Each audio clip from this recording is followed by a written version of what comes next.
मानव गेदेर जोंनि चिफ आरो पार्टिनि हाइकमान बिथांनिसिम गांसे लाइजाम हरनो नागिरदों।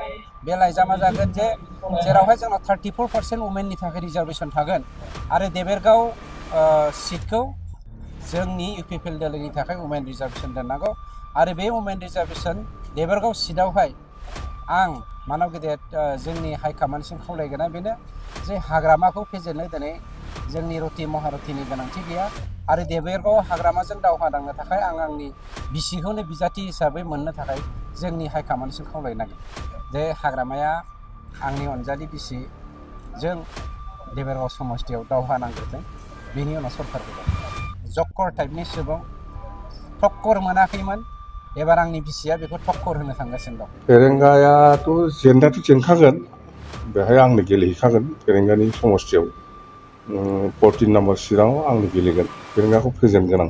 फेरेंगायाथ' जेनखागोन बेहाय आंनो गेलेहैखागोन फेरेंगानि समस्तियाव 14 नाम्बार सिटआव आंनो गेलेगोन फेरेंगाखौ फेजेनगोन आं।